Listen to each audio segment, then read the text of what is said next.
Praise the Lord. இயேசுவின் ரத்தம் ஜெயம். தினமும் இயேசு நிகழ்ச்சிக்கு உங்களை கர்த்தராகிய இயேசு கிறிஸ்துவின் நாமத்தில் வரவேற்கிறேன். செய்தியின் தலைப்பு, தேவ சித்தத்தில் இருப்பதே ஒப்பற்ற பாதுகாப்பு. ஆதார வசனம் சங்கீதம் 91:4. அவர் தமது சிறகுகளாலே உன்னை மூடுவார். தேவ பாதுகாப்பில் இருப்பவர்களே, மோசே தன் ஜெபத்திலே நன்றி செலுத்திவிட்டு, அறிவை எங்களுக்கு போதித்தருளும், உமது கிருபையால் திருப்தியாக்கும், நாங்கள் துன்பத்தை கண்ட வருஷங்களுக்கு சரியாய் மகிழ்ச்சியாக்கும், உமது பிரியம் எங்கள் மேல் இருப்பதாக சங்கீதம் 90 என்று ஜெபித்துவிட்டு உறுதியாக தெளிவாக அறிக்கை செய்கிறார். சங்கீதம் 91. இந்த அறிக்கையில் ஒன்றுதான், அவர் தமது சிறகுகளாலே உன்னை மூடுவார் என்று. தாவீது இந்த பாக்கியத்தை அனுபவித்தவன். ஆகையால் சொல்கிறான், எனக்கு விரோதமாக ஒரு பாளையம் இறங்கினாலும் என் இருதயம் பயப்படாது, என்மேல் யுத்தம் எழுப்பினாலும் இதிலே நான் நம்பிக்கையாய் இருப்பேன். சங்கீதம் 27:3. எப்படி தாவீதால் இப்படி பிரகடனப்படுத்த முடிகிறது? தான் மட்டும் அவரது செட்டைக்குள் பாதுகாப்பாக இல்லாமல் இருந்திருந்தால் எதிரி உயிரோடே விழுங்கி இருப்பான் என்கிறார். எதிரி மேற்கொள்ளாததினால், எதிரி என்னதான் பண்ணினாலும் என்னை மேற்கொள்ளாததினால் நான் எங்கே இருக்கிறேன்? அவருடைய செட்டைக்குள் இருக்கிறேன். அதுதாங்க நமக்கும். இவ்வளவு காலம் உயிரோடு உலாவி கொண்டிருக்கிறோம் என்றால் என் பாதுகாப்பு ஒன்றுமில்லை, உங்கள் பாதுகாப்பு ஒன்றுமில்லை. என் சுய பலத்தால் என்னை நானே 1 மணி நேரம் கூட பாதுகாத்து கொள்ள முடியாது. அவர் கோழி தன் குஞ்சுகளை செட்டைக்குள் வைத்து பாதுகாப்பது போல நம்மை பாதுகாத்து வருகிறார். கழுகு தன் குஞ்சுகளை செட்டையில் வைத்து தூக்கி சுமப்பது போல சுமந்து வேறு ஒரு பாதுகாப்பான இடத்திற்கு கொண்டு போகிறார். கோழிக்கு தெரியும் கழுகு மேலே பறந்து இறங்கி வருவது. உடனே குஞ்சுகளை இறுக அணைத்து கொள்ளும். குஞ்சுகள் கோழியுடைய அரவணைப்புக்குள் இருப்பதை யாரும் பார்க்க முடியாது, கண்களுக்கு தெரியாது. கழுகுக்கு தெரியும் பாம்பு புயல் எப்போது எப்படி வரும் என்று. உடனே கூட்டை கலைத்து குஞ்சுகளை தன் செட்டையின் மேல் வைத்து வேறு ஒரு பாதுகாப்பான இடத்திற்கு கொண்டு போய்விடும். 5 அறிவு கொண்ட இவைகளே தன்னுடையவைகளை இப்படி பாதுகாக்கும் என்றால், அனந்த ஞானம் கொண்டவர், 3 காலங்களுக்குள்ளும் நடக்கிறவர், சகலத்தை ஆளுகை செய்கிறவர், தம் இரத்தத்தை கொட்டி நம்மளை விலைக்கு வாங்கினவர், கண்மணி போல் காப்பவர், தம் பிள்ளைக்கு வரும் ஆபத்தை அவர் அறியாரோ? சகலமும் அறிவார். இன்று வரை நாம் உயிரோடு இருப்பது நம் திறமையில் ஜாக்கிரதையில் அல்ல, அவர் தமது செட்டைக்குள் வைத்திருக்கிறார் பாதுகாப்பாக. இதை நீங்கள் உணர்வு பூர்வமாக உணராவிட்டாலும் இதுதான் உண்மை, சத்தியம். எத்தனை முறை கன்னிமை நேரத்தில் ஆக்சிடென்ட்டில் இருந்து காப்பாற்றி இருக்கிறார். எத்தனை முறை துன்மார்க்கன் நமது வாய்ச்சொல்லை கொண்டு வம்புக்கு இழுக்க வரும்போது அவனை வேறு திசையில் திருப்பி இருக்கிறார். பக்கத்து வீடு அடுத்த தெருவில் திருட்டு நடந்திருக்கும். நமக்கு அவர்கள் சொன்ன பிறகுதான் தெரியும். நம் குழந்தைகள் பிள்ளைகள் வீட்டில் இருக்கும் வரை தான் நம்முடைய பாதுகாப்பு. வெளியே போனால் யாருடைய பாதுகாப்பு? வீடு கொண்டு வந்து தினமும் சேர்க்கிறாரே. இப்பொழுது யோசியுங்கள், அவர் நம்மை தமது செட்டையில் வைத்து பாதுகாக்கிறார். அதில் இளைப்பாறுதல் உண்டு. அந்த செட்டைக்குள் இருக்கும் பொழுது ஆரோக்கியம் உண்டு, பாதுகாப்பு உண்டு.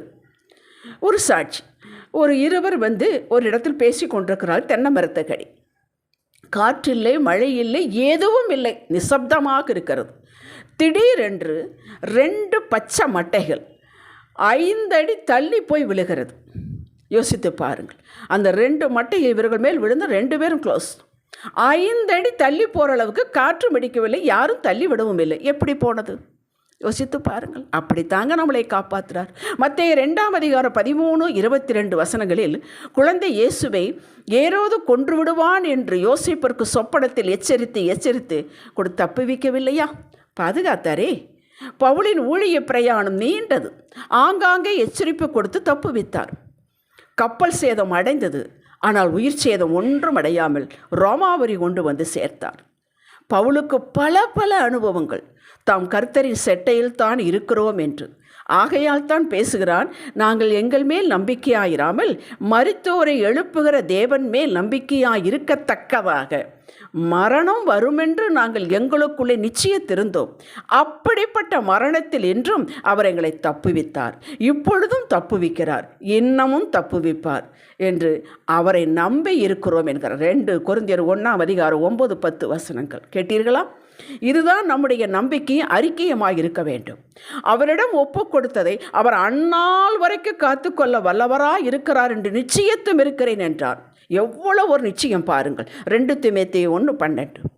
என்று அவனால் எப்படி சொல்ல முடிந்தது என்றால், பவுல் கர்த்தரின் செட்டைக்குள் மறைவில் இருப்பதை உணர்கிறான், அனுபவிக்கிறான். அவனுக்கு தெரியும் எப்பொழுதெல்லாம் எதிரி விழுங்கி இருப்பான் என்று. மக்களே, கொஞ்ச காலம் பாதுகாத்து விட்டு பின் விடுகிறவர் அல்ல. தாயின் வயிற்றில் தோன்றினது முதல் உங்களை ஏந்தி, தாயின் கற்பத்தில் உற்பத்தியானது முதல் உங்களை தாங்கினேன். உங்களை முதிர் வயது வரைக்கும் நான் அப்படி செய்வேன். நரை வயது மட்டும் நான் உங்களை தாங்குவேன். நான் அப்படி செய்து வந்தேன். இனிமேலும் நான் ஏந்துவேன், நான் சுமப்பேன், தப்புவித்தேன் என்கிறார். எசாயா 46:3 கேட்டீர்களா? எவ்வளவு ஒரு உருக்கமான ஒரு வாசனம்!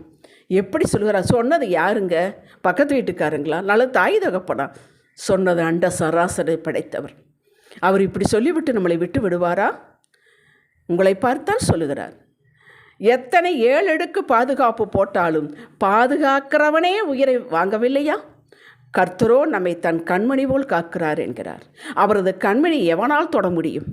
காரணமில்லாமல் ஒரு இடத்திலிருந்து உங்களை போக துரிதப்படுத்துகிறது போல இருந்தால் நீங்கள் உணர வேண்டும், அதில் காரணம் உண்டு. சிலரோடு சகவாசம் வேண்டாம் என்று எச்சரித்தால் அதில் உங்களது பாதுகாப்பு அற்ற தன்மை இருப்பதை அறிந்துதான் சொல்லுகிறார். அதற்குத்தான் ஆவியானவர் சொல்கிறார், என் வார்த்தைக்கு கீழ்ப்படி, நான் உன்னை நேரு வழியாய் நடத்தி நீ நடக்க வேண்டிய வழியை உனக்கு போதித்து என் கண்ணை உன்மேல் வைத்து உனக்கு ஆலோசனை சொல்லுவேன். எவ்வளவு அற்புதமானது பார்த்தீங்களா? அவரே வழிகாட்டுகிறார், வழியாக இருக்கிறார், பாதுகாக்கிறார், பசுமுல்லை காட்டுகிறார், அமர்ந்த தண்ணீரண்டை நடத்துவேன் என்கிறார். இதை காட்டிலும் மேன்மையானது வேறு என்னங்க வேண்டும்?